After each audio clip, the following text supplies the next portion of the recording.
Hey, badass business owners, let me ask you a question. Do you think it's possible to know how well a business is doing within, say, 15, 20 minutes of looking at some things? I'm going to tell you, you absolutely can. Will you be perfect? No, but will you be pretty darn close? Oh, yes, you will. And that's what I want to talk about today.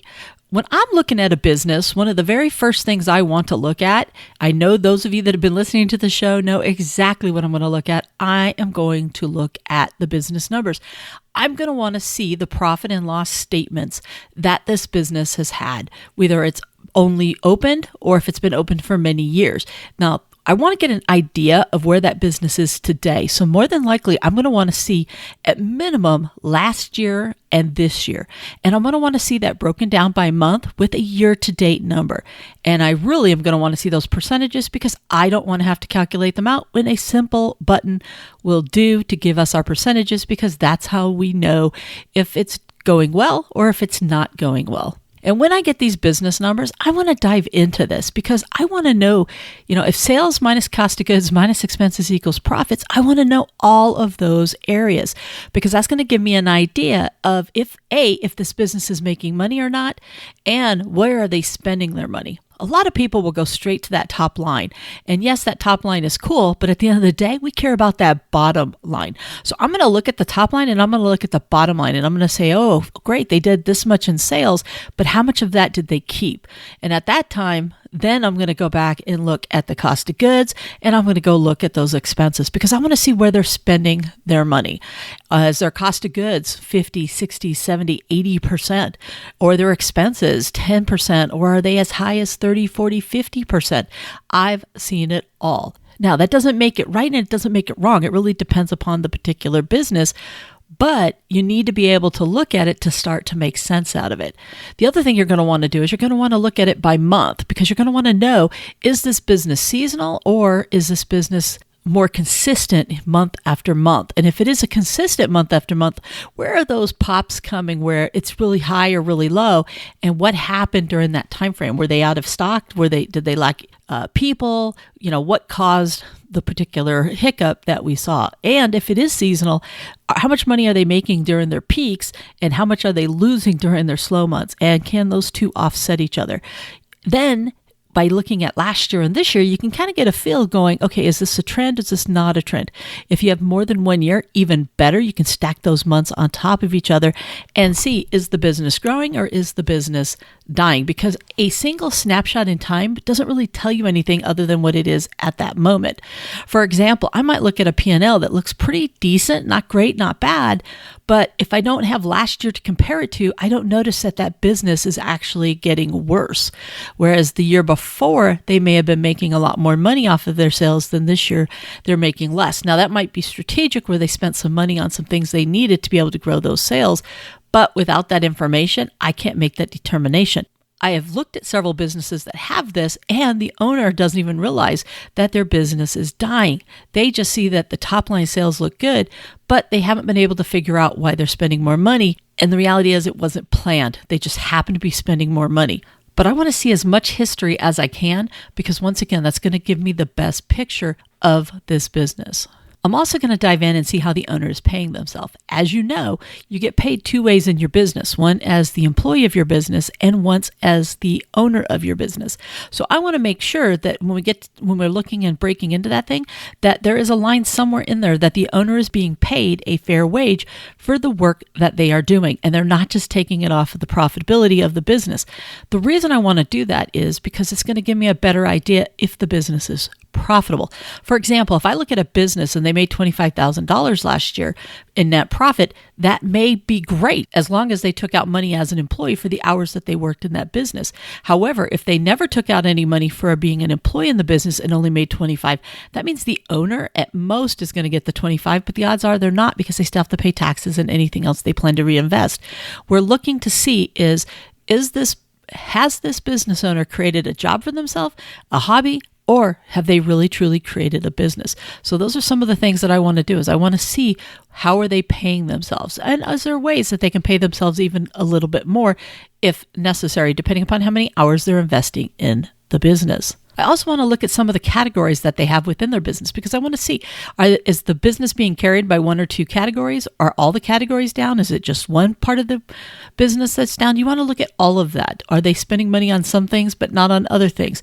You want to look at all those different things. But here's the sad part. For most business owners, they do not have the P&L ready. If they don't have a bookkeeper, more than likely they're so far behind. I can't tell you how many people reach out to me to talk to me about their business numbers, but then have to put it on hold because they know they have not even looked at their business numbers in a while and they don't have everything keyed in. I'm never going to turn those people away. But here's the thing. They finally got up the nerve to make that phone call and say, hey, I want to be coached. And then they put it on hold because they don't have it ready.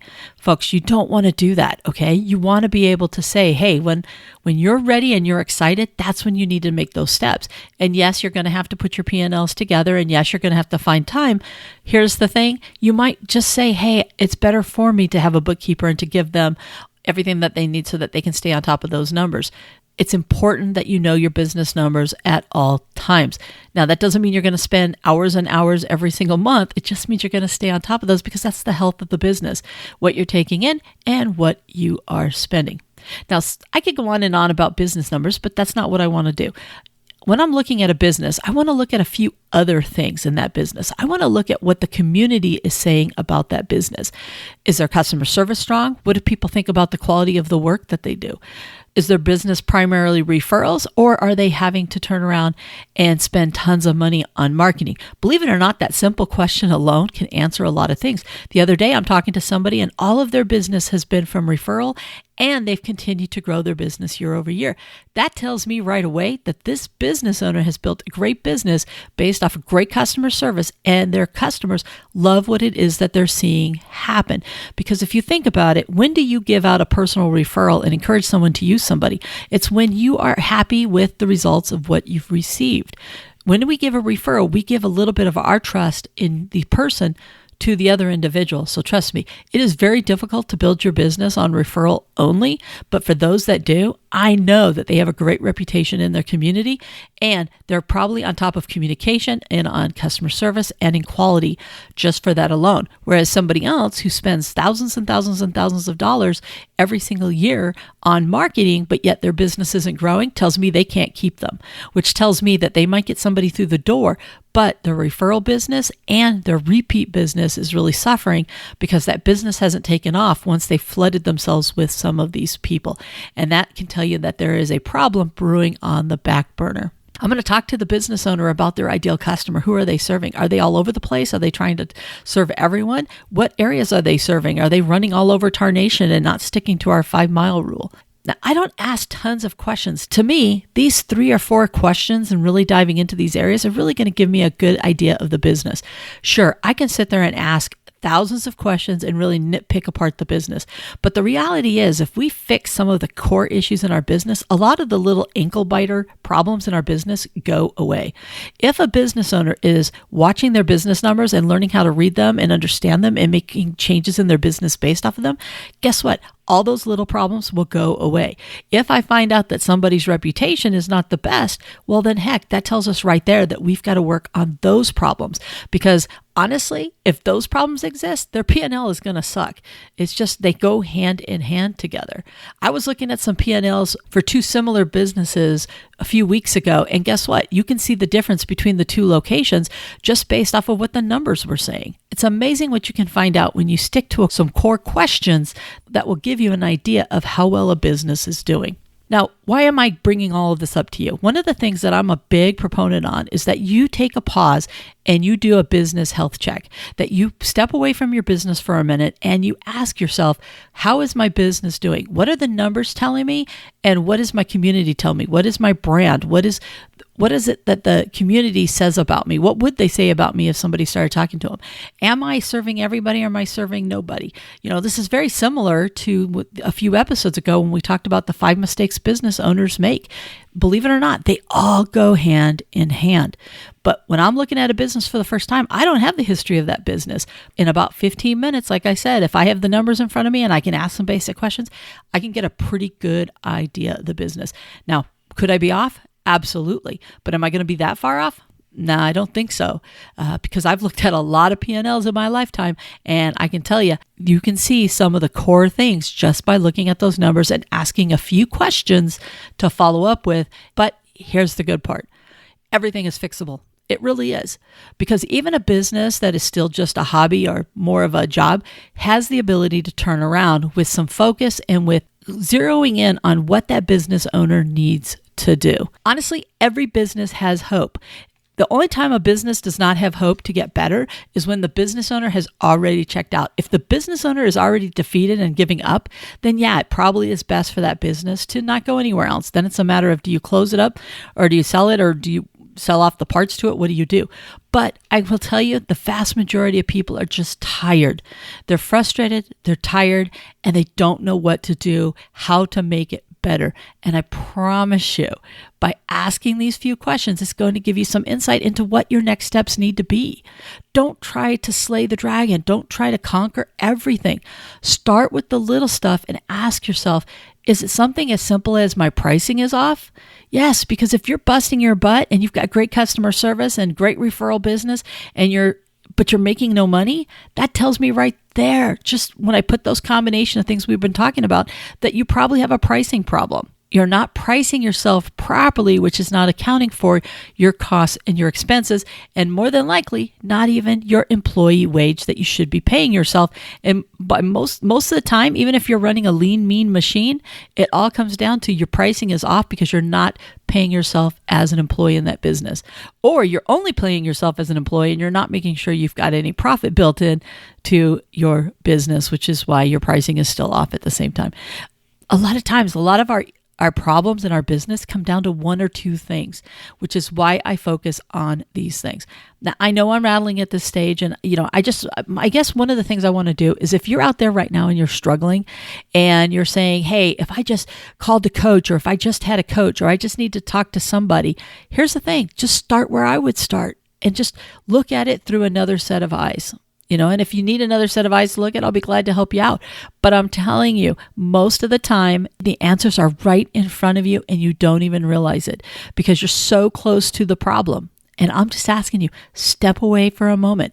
Look at these few areas, and I'm telling you, it's going to start painting a picture that, yeah, all the pieces may not be in that picture, but I promise you, you're going to start seeing and getting an idea of what the core of the problem is. Most people who call me up, by the way, and ask for coaching, they already know their problem. They know it. They just want me to verify for them that that is indeed the problem. Whether it's pricing, or whether it's their employees, or whether it's the way that they've got their business structure, or if it's the fact that they know they haven't looked at their numbers in a long time and they know that they're wasting money on things that they shouldn't. Almost all of the time, they have a gut idea of what is wrong with the business. They're just looking for that validation. See, folks, it's not super hard. It's just sometimes we need to be, slapped upside the head. Oh, I wish I could have had a V8 moment, when they used to palm themselves in the head. Not physical violence now. But the main thing is, I just want to let you know, please dive into your numbers, understand what the community is telling you. What would the community say is good or bad about your business? And just starting right there is going to give you plenty of information about your business for you to improve your business and to do better. You just got to take those first steps. All right, I'm rattling. I'm getting out of here. I know this was meant to be heard by a few people, and that's why I do this, because I know that there's some folks out there that need a specific message, and this one called on me to say that this is what we need to talk about today, because there's some people out there that need to hear this, and that's why I do it. And I'm going to get out of here, and I will talk to you on the next episode. Bye for now. Hey, badass business owner, before you go, as you know, I'm a huge believer in you knowing your business numbers. After all, it isn't about how much you sell, it's about what you keep.